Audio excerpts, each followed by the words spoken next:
The two delegates I now have the pleasure to introduce to you come from the privileged part of the world. Democracies, rich countries, solid, robust welfare systems. And yet they both feel that human rights need to be watered, taken care of, and, you know, we tend to take them for granted when we live in Europe or indeed in this country. And it's not true. Nothing is ever to be taken for granted. They both have understood that and are engaged into reaffirming, strengthening human rights. Carolina Bonnin comes from Berlin. She works for Nokia. She invents all sorts of devices to help machines talk to humans and vice versa, but she's mostly concerned about us humans being able to talk to each other. And Simon Rodgers comes from York in England. He's engaged in LGBTQ issues as a gay man. He will tell you more about that. And what I found particularly interesting about him is that he ran for elections in York. He was not elected, but he found it a very rewarding experience. And I think, as you said in Peru, it's very important for you young people to get engaged into government, because it's one thing to say bad things about politicians, but we need them. And we need them for our democracies. So please welcome Caroline and Simon together.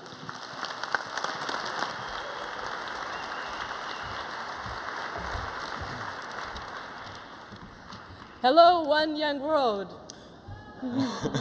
And we just want to start by saying it's an enormous privilege to be stood here in front of you today. So without further ado, over to you, Carolina. Thank you. Life for us is like those balloons that I brought with me. It's a symbol of happiness and fulfillment. And when I look at each of you, at Simon, at myself, I really wish that all our lives would be like it. But when I look at society nowadays, this is what I see. Many people are still being hurt because of discrimination, especially homosexuals. And I ask myself, why some people need to take the air out of others if their own balloons are full? Shouldn't 2 balloons be better than only one? Shouldn't we all have the same right to live and be happy? Of course, there are countries nowadays, like Germany, where I live, where people accept gays as just as normal as the others.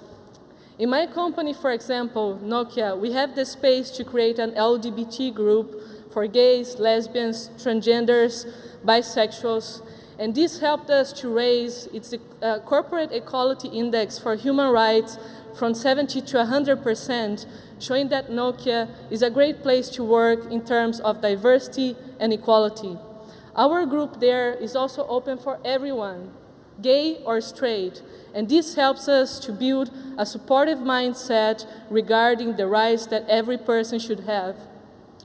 But even in Germany, people still discuss if gay people should have the right to marry, to adopt children, and I ask again, why should we discuss about something that is already a basic right for others?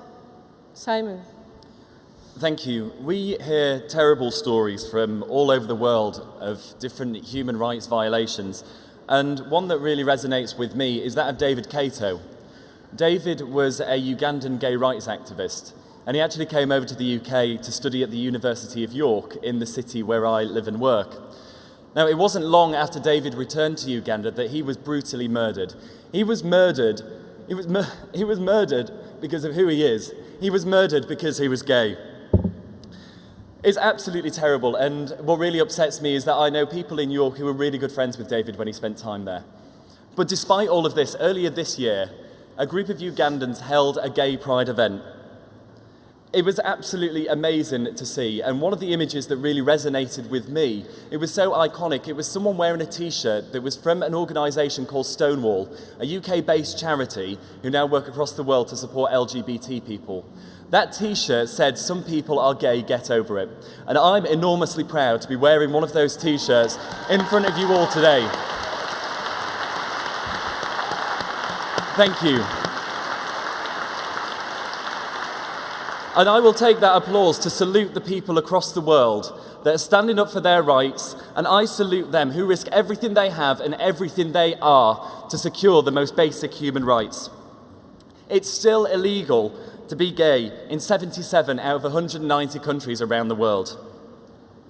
Half of those countries are members of the Commonwealth of Nations. But even still, in nations where we have strong LGBT legislation, we find that LGBT people are still being mistreated. I work for Aviva, and one of the charities that we support is the Albert Kennedy Trust. The Albert Kennedy Trust exists to support homeless young people that identify as LGBT who have been made homeless because they've come out to their parents and they're being mistreated by their families. It isn't just a UK thing. I'm going to share with you an example from the US. I'm going to read a letter that was written by a father to his son when his son told him he was gay. The father writes, "This is a difficult but necessary letter to write. I hope your telephone call was not to receive my blessing for the degrading of your lifestyle. I have fond memories of our times together, but that is all in the past. Don't expect any further conversations with me, none at all. I will not come to visit, nor do I want you in my house. You made your choice, though wrong it may be. God did not intend for this unnatural lifestyle. If you choose not to attend my funeral, my friends and family will understand. Have a good birthday and a good life. No present exchanges will be accepted. Goodbye, Dad."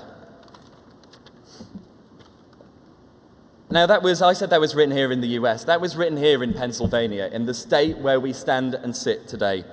I just can't imagine being disowned by my family, by the people that brought me into this world, and by the people who I love. That's why, One Young World, we have a duty to our future generations, and we have a duty to those most needy. And all too often it's the LGBT community, the young LGBT community in this world that need our help the most. Today, we need a new global mindset to be born. We need everybody in society to truly believe with their hearts that everyone has the right to be happy.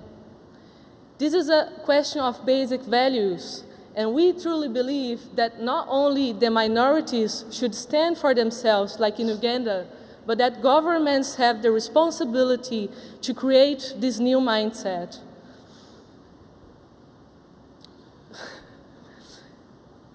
It is a question of creating the love of understanding that every person has the same right to live in happiness.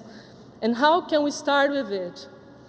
What about if you wish something or a right to your own, also wish that for the person next to you? It is actually that simple.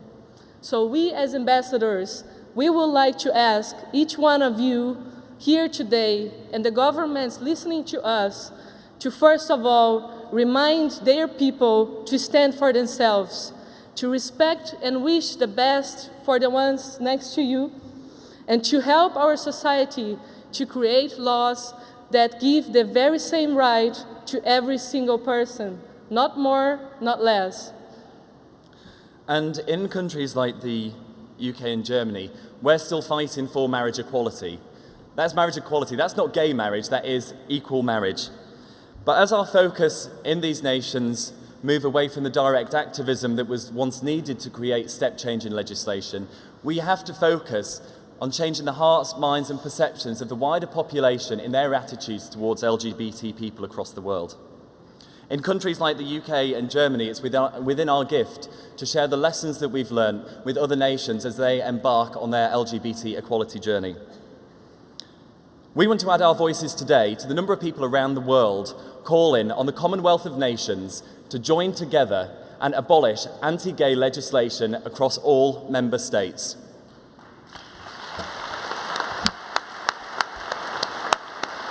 If we can prove that the Commonwealth and nations can do that, that can prove the value of this intergovernmental organisation, we can show other nations that they can achieve the same thing as well.